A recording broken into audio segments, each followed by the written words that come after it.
me. Better get to me. I'm just gon' breathe. Down and poke your I'm head. just a bum, I lost peace. I know that it's here. I'm consistent in my beat. Great image power. Allows me to feel. I can't see a But thing. it's around somewhere. I'm gonna hold my I head. ain't got nothing to fear. This probably seems crazy. Rain got theory. The ghost try to approach me. Ain't got lyrics.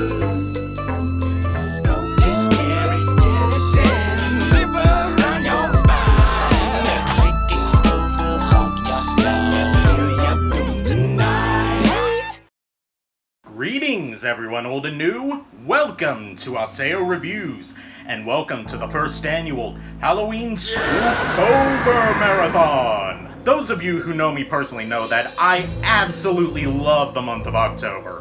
Whether it's all the seasonal foods and drinks that come out, or the cold weather finally starting to come in, although it's still in the high 90s here. Way to go, North Carolina weather. Or if it's the greatest holiday of the entire year, Halloween. No matter what it is, October manages to get me in a really chipper mood, which, for those of you that know me, is way different than my constant Debbie Downer personality.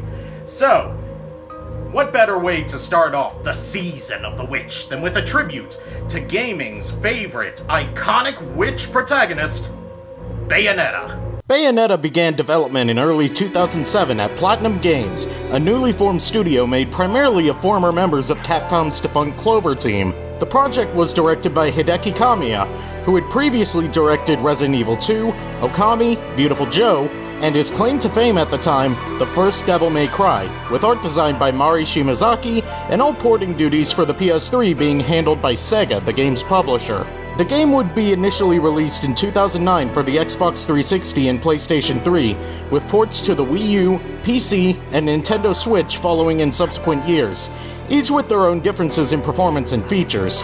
For this review, I'll be covering the Switch version, which is an enhanced port of the Wii U version, which itself is an enhanced port of the Xbox 360 version, with a 60 FPS frame rate, 1080p resolution, and exclusive Nintendo-themed costumes that won't be showed off here, because I intend for this to be a more general look at the basic parts of the game present in all of its numerous ports. Without further ado, let's cover the story. Bayonetta is one of the last remaining members of an ancient clan of magic users called the Umbra Witches that, along with their rival clan the Lumen Sages, were wiped out during the witch hunts 500 years ago, with Bayonetta being sealed in Awakening 20 years prior to the prologue, albeit with a serious case of amnesia. As a human who made a contract with the beings of Inferno, she has to hunt angels in order to keep them satisfied.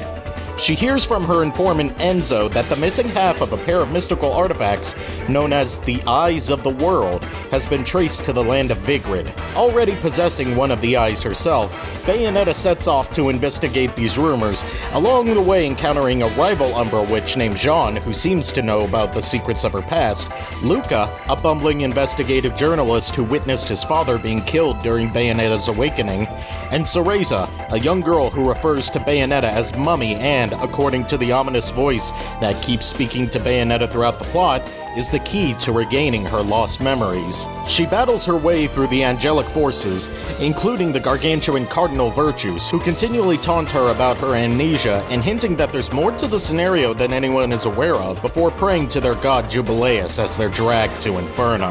After finally reaching Isla del Sol, Bayonetta faces off against Jean for the final time, who explains that Bayonetta is the child of an Umbra witch and a Lumen Sage, a forbidden act that led to the two clans going to war. After defeating Jean for the final time, Jean finally admits that Bayonetta is the one who truly deserves the left eye of the world, and Bayonetta suddenly remembers her past. She's actually a grown-up Cereza, and Jean was her childhood friend who, to prevent the Lumen Sages from gaining both eyes of the world, sealed her away. Jean then breaks free of the mind control implied to have been placed on her by the game's true villain, and sacrifices herself to allow Bayonetta to reach Isla del Sol's central tower with Luca and Cereza. Upon entering, Cereza and Bayonetta hear the ominous voice once again, which Cereza identifies as her father. Cereza is captured, Bayonetta rushes up the tower to save her and confront the man behind the game's events, and Luca heads toward the top in his own direction. After reaching the top of the tower, Bayonetta is greeted by Father Baldur, the last remaining Lumen Sage, the bearer of the right eye of the world, and the father of Cereza, and by extension, Bayonetta herself. He goes on to explain that he plans to reunite the three fractured realities, Paradiso, Chaos, and Inferno, by using both eyes of the world to reawaken Jubileus, the creator of the universe, an act that would destroy everything. However, since Bayonetta had no memories, she wasn't able to harness the powers of the left eye, so he pulled a younger version of her from the past to help her reawaken her lost memories. Luca appears to confront Baldur as well, who reveals that he was the one who ordered the killing of Luca's father, and then yeets him out the window. One boss battle later, Baldur is defeated, Luca survived, and the day is saved. Bayonetta travels back to the past to put Cereza back where she belongs, and her journey is complete. Until that action causes the left eye to awaken within her, which, along with Baldur's right eye, causes Jubileus to reawaken. Thankfully, Jean is still alive and chases Jubileus into space. Jean awakens Bayonetta and pulls her out of Jubileus, which causes Jubileus to go berserk, knocking Jean away and leaving Bayonetta with the task of stopping the out-of-control goddess. Through the combined powers of Jean and Bayonetta, they summon Queen Sheba, the ruler of Inferno, and defeat Jubileus by falcon punching her soul out of her body and into the sun! The credits roll and the game comes to a close. Until Jean literally stomps on the end credits and reminds Bayonetta that if they don't destroy the body of Jubileus, it'll collide with Earth and destroy it. After obliterating the remains of Jubileus' body, Bayonetta and Jean re-enter Earth's atmosphere, their fates unknown for the time being. Flash forward, and a funeral is being held by Bayonetta's friends for their fallen comrade, who due to her contract with the demons of Inferno, is destined to suffer in hell for all eternity. Suddenly, though, a group of angels show up, and the nun delivering the prayer reveals herself as Jean. Bayonetta breaks out of the coffin, revealing she's only been pretending to be dead to lure more angels to their doom, and the game ends for real this time. Bayonetta's plot is a bit simple for my taste, but has enough unique twists and turns to keep me engaged. It also has many welcome moments of humor to keep the tone from being too dark, given its basic premise of witch that hunts angels to please the forces of hell. Bayonetta herself dominates every scene that she's in, always having control of the situation and never showing fear or weakness. In the hands of a less capable writer, this would make her a Mary Sue, but thankfully she's not only given humanizing qualities, but some touching moments, like when she silently stands out of Luca's view as he calls her a monster, or her ever-growing bond with her younger self. Luca's character arc, where he grows from holding a grudge against Bayonetta to befriending and possibly falling in love with her, is also a welcome addition, as most of the other characters, like Enzo and the bartender/shopkeeper/weaponsmith Rodan, are rather flat. Jean also works as a great rival to Bayonetta, functionally serving as Virgil to Bayonetta's Dante. Baldur, although formally introduced at the very end of the game, is still an ever-present force throughout the plot, subtly guiding Bayonetta on where to go and what to do, making her play directly into his hands. The presentation is good for the time, but not spectacular. Vigrid is a gorgeous mishmash of European architecture, and character models are of decent quality, with the angels and various demons that Bayonetta summons by using her hair having interesting and unique designs. Bayonetta herself pops against the majorly white, gold, and green scenery due to her black and red color scheme, making it easy to keep track of her at all times. The frame rate, at least in this version, seems to run stably, and I never noticed any big drops. The voice acting is also top-notch, with a cast including Helena Taylor as Bayonetta, Gray Delisle Griffin as Jean, Yuri Lowenthal as Luca, and Grant Albrecht as Baldur. A unique touch is the use of ancient dead languages throughout the game, with angels speaking in Enochian, and Bayonetta also using Enochian chants to summon her demon familiars. The amount of work that had to go into that is commendable, to say the least. The gameplay is Devil May Cry-esque, but far more fast-paced, and with some severe differences to keep it from feeling like a simple clone of DMC. Bayonetta can equip weapons to her hands and feet, as well as fire a stream of bullets to maintain and build combos.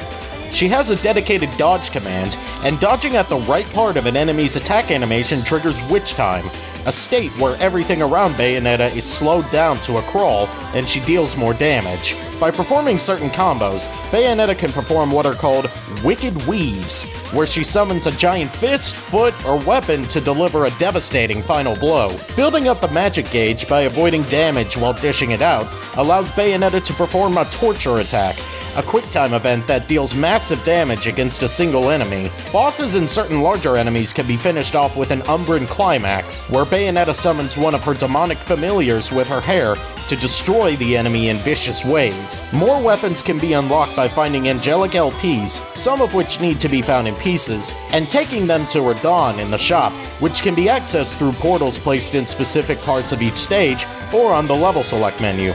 Healing items are scarce, but to counteract this, Bayonetta can craft healing and power-up items herself from ingredients that she finds by destroying parts of the scenery. Killing angels and destroying scenery gives you halos, which can be spent in Rodon's shop to buy new moves, upgrades, and costumes. Hidden throughout the stage are portals to the Alpine, which each house a challenge that tests a specific aspect of your skills, rewarding you with health or magic increases. Finally, after the end of each stage, you play a shooting gallery minigame called Angel Attack, allowing you to score bonus items and extra halos. While the gameplay of Bayonetta is structurally solid, it still has more than a few problems that may be off-putting for newcomers. I noticed a lot of times where my inputs were dropped or read incorrectly, leading to me taking damage that I shouldn't have. And at seemingly random points in the levels, you'll be greeted with an obstacle that has to be cleared with a quick-time event with a split-second window of opportunity, killing you if you fail. Each death negatively affects your end-level ranking, and by proxy, the amount of halos you get. Using healing or power-up items also lowers your end score, which paradoxically tells you to not ever use healing items, while also not providing you with a reliable way to heal that doesn't punish you for using it. Lastly, QTEs that require you to hammer on the same button repeatedly to fill a meter are frustrating, especially when used as counterattacks in boss fights, because the meter fills so slowly, and you'll fail the QTE if you don't meet some unspecified threshold, causing you to either take damage or die. The soundtrack is an absolute banger, with lots of high-energy tracks, the standouts being the battle theme Mysterious Destiny, a kick-ass cover of Fly Me to the Moon, and the ending credits theme, Let's Dance, Boys. The music during cutscenes is also always fitting, with certain motifs used to represent events or characters, like the appearance of angels always being preceded by a choir singing. Time for the verdict! Bayonetta is an enjoyable, high-energy brawler that rewards quick reflexes and paying close attention to your enemies, but it has a fair share of problems that only get worse with age. The instant death quick-time events, harsh penalties for failure or using items, lack of a reliable way to heal, and occasional control issues mildly spoil what would otherwise be a perfect spiritual rival to the Devil May Cry series. The story, while fairly standard, is still engaging, with enjoyable characters, great presentation, and top-tier voice acting. The gameplay is simple to pick up and play, but difficult and rewarding to master. Bayonetta went on to sell over 1 million copies across all platforms, and was followed by a sequel on the Wii U in 2014, appearances in 2 Super Smash Bros. Games, as well as Platinum's own multiplayer brawler Anarchy Reigns, and an anime movie by Studio Gonzo in 2013. Well, I think that just about covers everything that needs to be touched on in the first Bayonetta. I may come back to this series later on in the future, but for the time being, we've got more spooks and scares ahead for us in this marathon.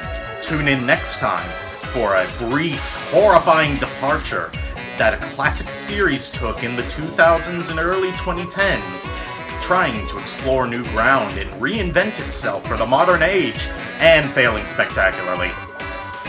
See you then! Hey everyone, thanks for checking out the video. If you're new here, click the subscribe button and the bell to stay up to date with my uploads. If you want to help support the show, check out my Patreon for rewards or my PayPal for one-time donations. Finally, if you want to wear my logo on your clothes, check out my store on Teespring. Links to everything in the description below. Thanks for watching, and I'll see you in the next one. Laters.